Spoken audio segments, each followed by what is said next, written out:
কোরআনকে কিছু প্রশ্ন করি, দেখা যাক কোরআনটা তার জবাব দিতে পারে কিনা।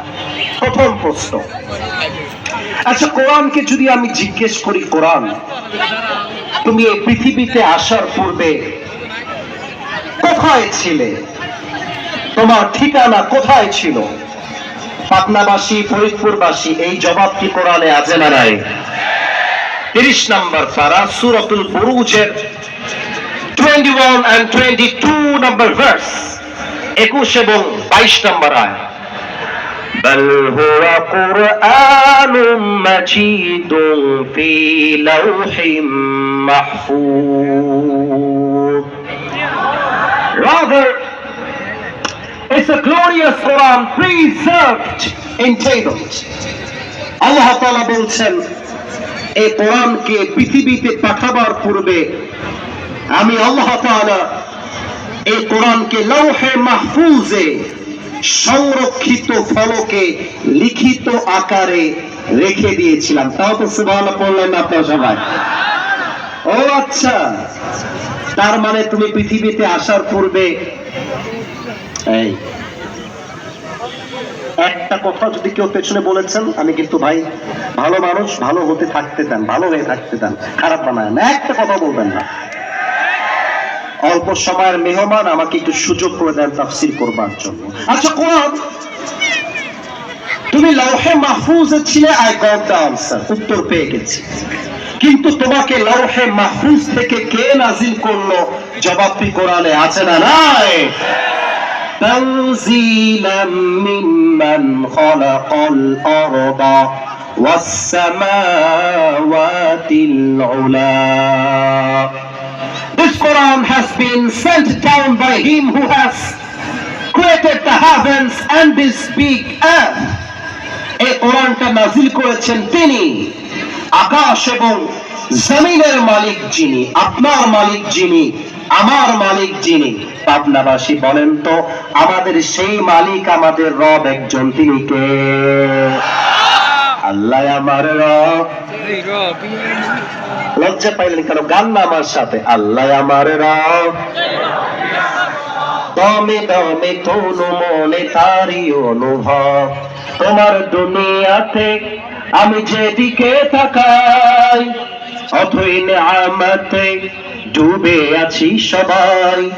পাখপাখালির কণ্ঠে শুনি তাসবিহ কোন রব, তাসবিহ কোন রব। আল্লাহ আমার রব, এই রবই আমার সব। বলেন তো সবাই, রবকে? ও আচ্ছা, তোমাকে আল্লাহ তাআলা নাজিল করেছে। এবার আমাকে জবাব দাও, তোমাকে কার উপরে নাজিল করা হয়েছে? ওয়া আমিনু বিমা নুজিলা আলা Muhammad. Believe in whatever Allah subhanahu wa ta'ala has sent to his Allah's messenger Muhammad sallallahu alayhi wa sallam. ঈমান আনো সেই মহা সত্য বাণীর উপরে, যে বাণীকে আল্লাহ তাআলা তোমাদের প্যারা হাবিব সাইয়্যিদুল কাউনাইন, সাইয়্যিদুল মুরসালিন, বিশ্ব মানবতার মুক্তির নবী মুহাম্মদুর রাসূলুল্লাহ সাল্লাল্লাহু আলাইহি ওয়াসাল্লামের উপরে চির সত্য বাণী হিসেবে নাজিল করে দিয়েছে। সুবহানাল্লাহ পড়বেন না আপনারা মিয়া? ও আচ্ছা, তুমি আমার নবীর উপরে এসেছো। এবার তুমি আমাকে জবাব দাও, তুমি যেই মাসে এসেছো ওই মাসটার নাম কি? কোরআনে জবাব আছে না নাই? শাহরু রমাদান আল্লাযী উনজিলা ফীহিল কুরআন। কোরআনটা নাজিল হয়েছে 12 মাসের সেরা মাস তথা রমজান মাস। ও আচ্ছা, রমজান মাসে এসেছো। এবার তুমি আমাকে জবাব দাও, ও কোরআন তুমি কি রমজান মাসে দিনে এসেছো নাকি রাতে এসেছো? ইন্না আনজালনাহু ফি লাইলাতিল কদর ওয়া মা আদরাকা মা লাইলাতুল কদর। আল্লাহু আকবার। I have sent this Quran on a very blessed night. এই কোরআনটাকে আল্লাহ তাআলা নাজিল করেছেন এক মহা বরকতপূর্ণ রাতে, যে রাতটার নাম হচ্ছে লাইলাতুল কদরের রাত। সুবহানাল্লাহ পড়বেন না আপনারা সবাই? ও আচ্ছা, লাইলাতুল কদরে এসেছো। আচ্ছা, আমি যদি এই মাহফিলে কাউকে দাঁড় করিয়ে জিজ্ঞেস করি, এই ছেলে তুমি এই পাবনার ফরিদপুরের মাহফিলে কেন এসেছো, হোয়াট ইজ ইউর মিশন, তোমার উদ্দেশ্য কি? আমার মনে হয় বেশিরভাগ যুবক বলবে, হুজুর আজীবন আপনাকে ফেসবুকে দেখেছি, ইউটিউবে দেখেছি, টিকটকে দেখেছি, ইনস্টাগ্রামে দেখেছি, আজকে সরাসরি দেখে দেখে আপনাকে ওয়াজ শুনতে এসেছি। কথা বলবো না, সরাসরি দেখে ওয়াজ শুনতে এসেছি। ও আচ্ছা, এইটা তোমার উদ্দেশ্য। আচ্ছা, কোরআনকে যদি আমি বলি, কোরআন তুমি কি উদ্দেশ্য নিয়ে এসেছো, কোরআনে তার জবাবটা আছে না নাই? 13 নম্বর পারা সূরাত ইব্রাহিমের ফার্স্ট ভার্স, প্রথম আয়াত, কিতাবুন আনজালনাহু ইলাইকা লিতুখরিজান NASA মিনায-যুলুমাতি ইলান-নূর। Allah says in this ayah, I have sent this Quran on my prophet to lead the mankind out of darkness into the light. এই কোরআনটাকে আমি আল্লাহ নাজিল করেছি যাতে করে আমার নবী জাহান্নামী মানুষগুলোকে জান্নাতি মানুষ বানাতে পারে। সুবহানাল্লাহ তো বললেন না আপনারা? এবার পাবনাবাসী একটা কথা বলে ফেলবো, অনেকের গায়ে কিন্তু জ্বলতে পারে, তাই আগে বলে দিলাম, আমাকে বাধা দেওয়ার মতো দুঃসাহস কোনো বাপের বেটা করতে যাবেন না, বাপের নাম ভুলায় রেখে দেবেন একেবারে। আমি জানি না আপনারা আমাকে কেউ ফেসবুকে দেখেছেন কিনা, তবে আমার একটা মাহফিলে একজন নেতা বাধা দিয়েছিল। কেউ কি আপনারা দেখেছেন এটা ফেসবুকে?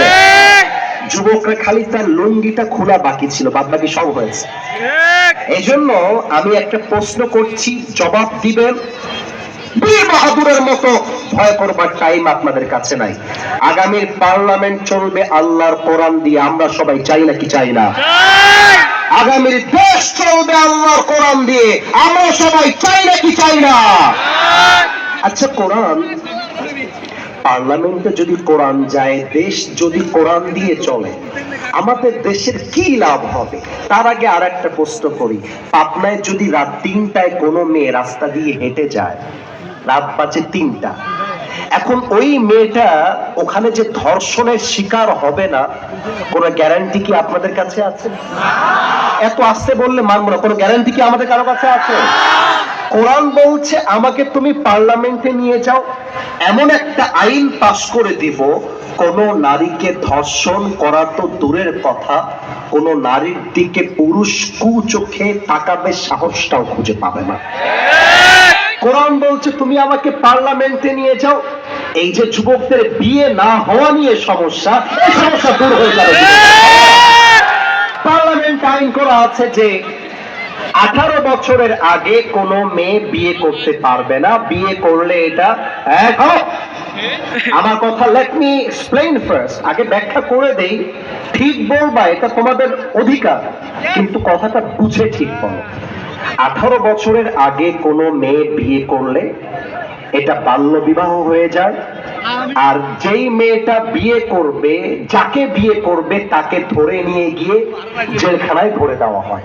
এখন আমার এই প্রশ্ন আকরাম ভাইয়ের কাছে, আমার এই প্রশ্ন আমার বাবা আছে বাবার কাছে, আমার এই প্রশ্ন এই পুরো পাবনার ফরিদপুরবাসীর কাছে, 18 বছরের আগে কোনো মেয়ে যদি হালাল ভাবে বিয়ে করলে অন্যায় হয়ে যায়, তাহলে 17 বছরের যেই মেয়েটা টিকটকে নেচে বেড়ায় তার কোনো অন্যায় হয় না কেন?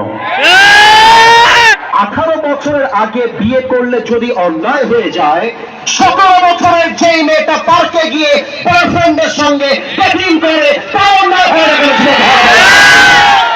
ও আচ্ছা আচ্ছা, বিয়ে করলেই যত ঘোষ নন্দ, যত দোষ নন্দ ঘোষ, আর আমরা যদি হারাম ভাবে প্রেম করি তবে কোনো অন্যায় হয় না। আর এটাই প্রমাণ করছে বাংলাদেশ চলছে আল্লাহর কোরআনের আইন দিয়ে নয়, বাংলাদেশ চলছে আমেরিকা তথা পশ্চিমা সভ্যতা দিয়ে। আপনার ভাইরা আমার, পার্লামেন্টে কোরআন নিয়ে যান, কোরআন কি বলছে খেয়াল করেন।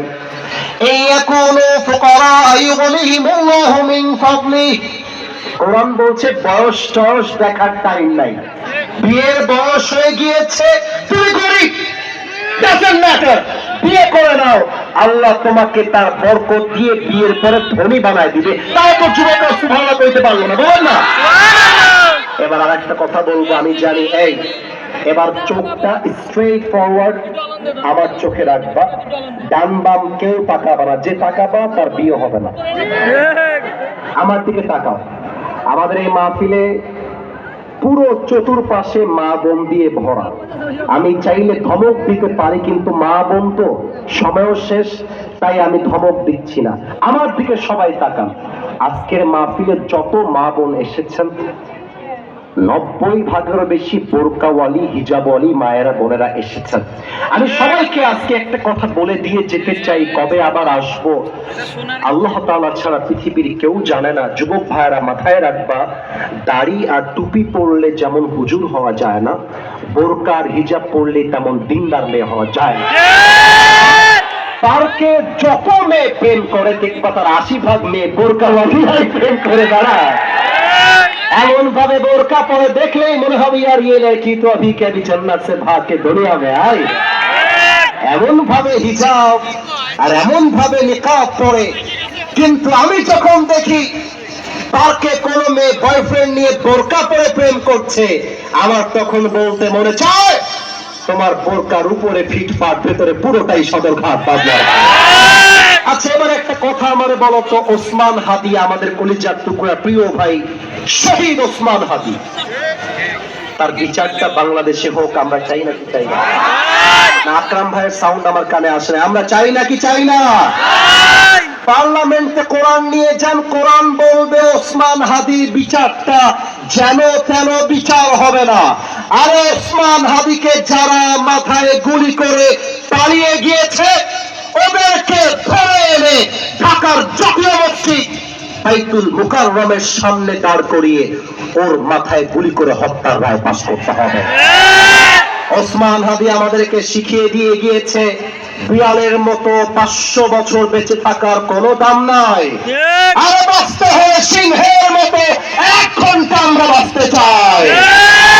বড় বীর আমি চির উন্নত মনশীর, শির নেহারি আমারই নত শির ওই শিখর হিমাদ্রি।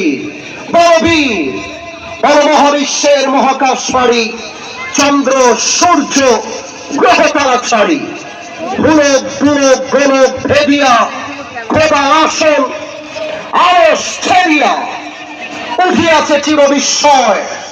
আমি বিশ্ববিধাত্রীর বড় বীর, আমি চির উন্নত শির। ঠিক কিনা? আপনারা সবাই আল্লামা সাঈদী হুজুরের নাম শুনেছেন না?